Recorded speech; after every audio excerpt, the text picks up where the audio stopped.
It's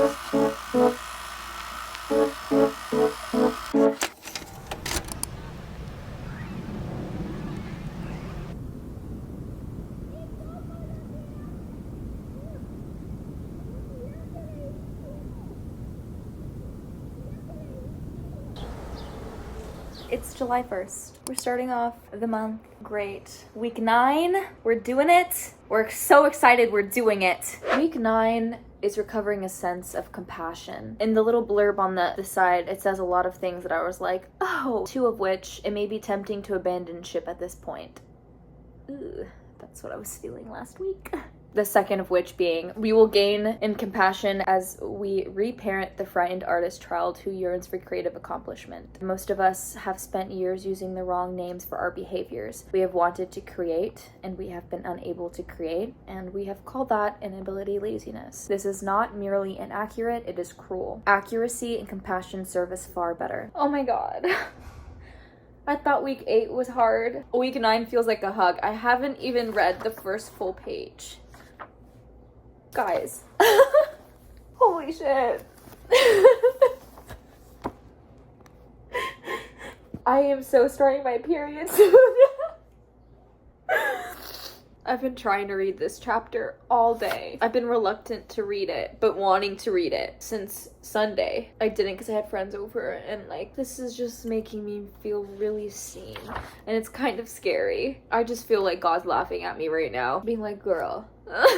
Duh, like all you had to do was be creative and let yourself read this chapter. Like, just read this chapter. This chapter feels like a hug. The need to be a great artist makes it hard to be an artist. The need to produce a great work of art makes it hard to produce any art at all. This next sentence literally took me out. Finding it hard to begin a project does not mean you will not be able to do it. I feel like I need to highlight that and put it in my room and like rewrite it in big letters. It means you will need help from your higher power, from supportive friends, and from yourself. First of all, you must give yourself permission to begin small and go in baby steps. These steps must be rewarded. Setting impossible goals creates enormous fear, which creates procrastination, which we wrongly call laziness. Do not call procrastination laziness, call it fear. Fear is what blocks an artist. The fear of not being good enough, the fear of not finishing, the fear of failure and of success. The fear of beginning at all. There's only one cure for fear. That cure is love. Use love for your artist to cure its fear. Stop yelling at yourself. Be nice. That is everything that I needed to hear. This chapter is eating me alive. I feel like this is literally hugging my 10-year-old self right now. As artists, in the short run, discipline may work, but it will work only for a while. By its very nature, discipline is rooted in self-admiration. Think of discipline as a battery, useful but short-lived. We admire ourselves for being so wonderful.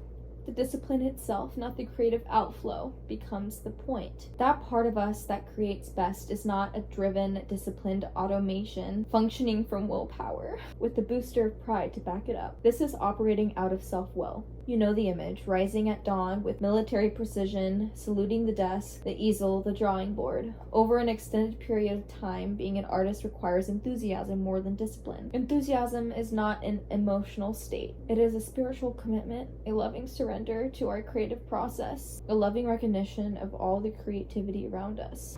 Ugh.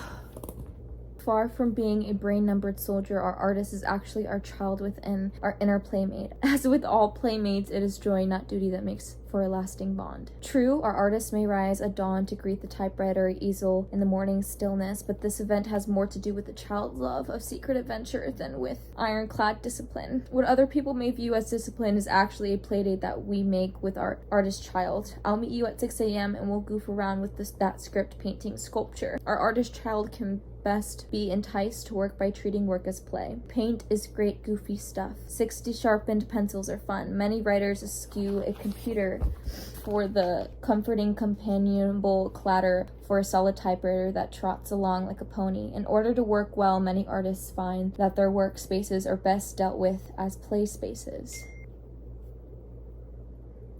We're more comfortable being a victim of artist block than risking having to consistently be productive and healthy. Right.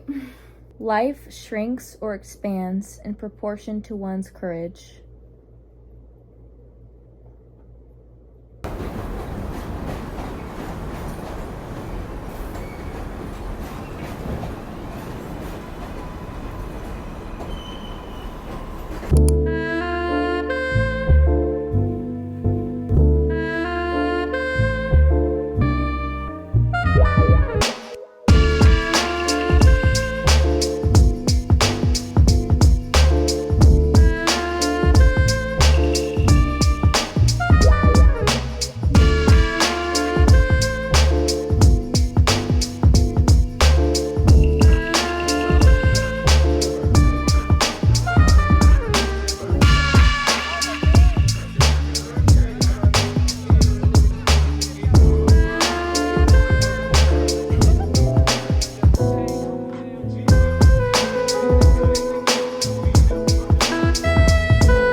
have a vanilla cone? Yeah, we have You think it's good?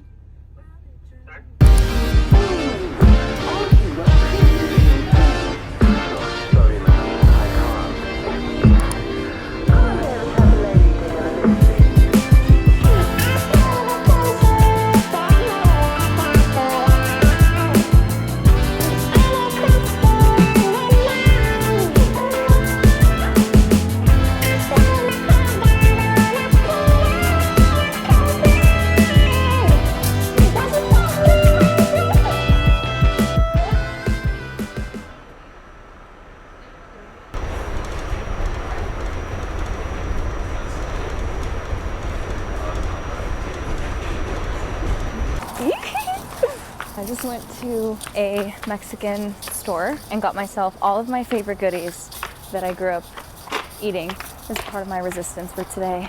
It's the 4th of July, I don't know if I said that. And I got it all in Spanish, so period. There's absolutely nothing to celebrate today. This is making me really happy. Today's been a really good day, so.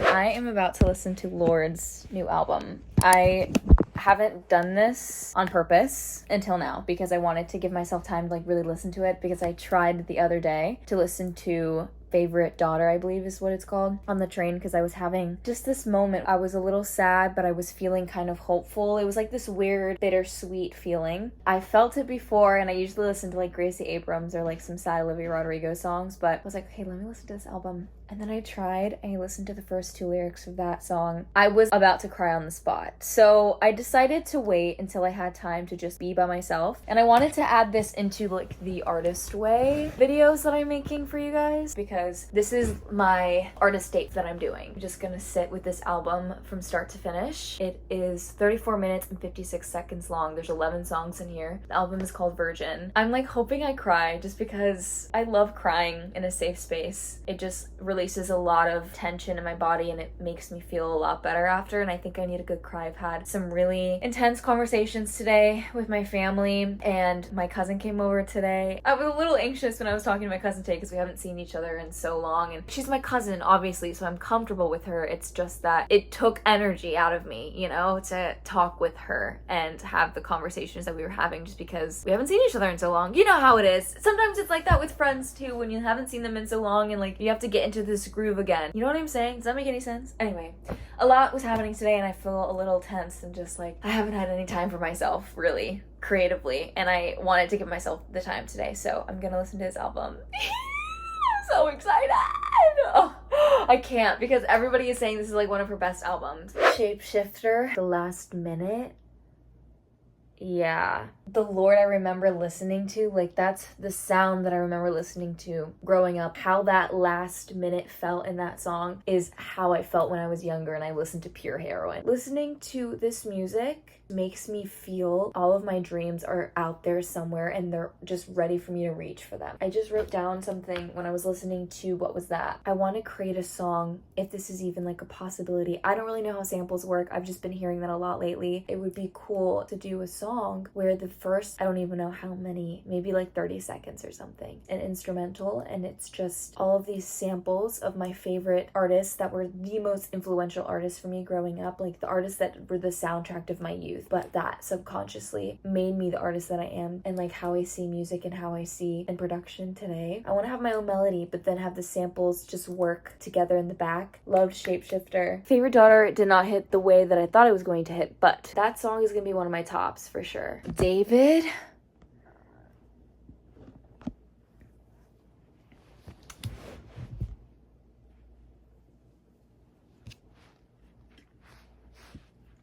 Week 9 weekly recap. Here we go. My morning pages. I did my morning pages every day this week. On the days that I wasn't feeling like doing my morning pages, I gave myself more compassion and gentle parented myself out of the doubt and stress and anger that I would be feeling. For my artist date this week was listening to the Lorde album. For synchronicity this week, I made an intention as the week of July began to feel present and grateful for the time that I've gotten to spend in New York City. July was the last month that I had in New York City this year, living there. So I really wanted to be intentional with how I used my time in the last month. And I felt that that was well spent. I don't think I ever said the intention aloud, but I definitely prayed about it. 2 of my bucket list items for New York City came true this weekend. I went to a rooftop party and I saw a Broadway show. I asked to be shown signs that I belonged there, and when I left New York City that it wouldn't be the last time that I would be there, and I definitely was shown that this week, and I was really grateful for that. The anxieties that I was feeling at this point with leaving, making the decision to move to Paris for a month just to work on writing, went away this week because I really realized that I was meant to be back in New York City and that this wasn't going to be the last time that I was going to be there. That was really nice. I remember this week being a breath of fresh air because I was feeling really doubtful and anxious for a good 2 weeks up to this point. Any issues this week? I felt a bit of resistance, definitely. I remember in the beginning of the week when I was reading the first page or two, I think I shared that with you guys, I felt resistance on continuing the journey of finishing The Artist Way, but I pushed through. Okay, I will see you guys next week in week 10. Besitos. Bye!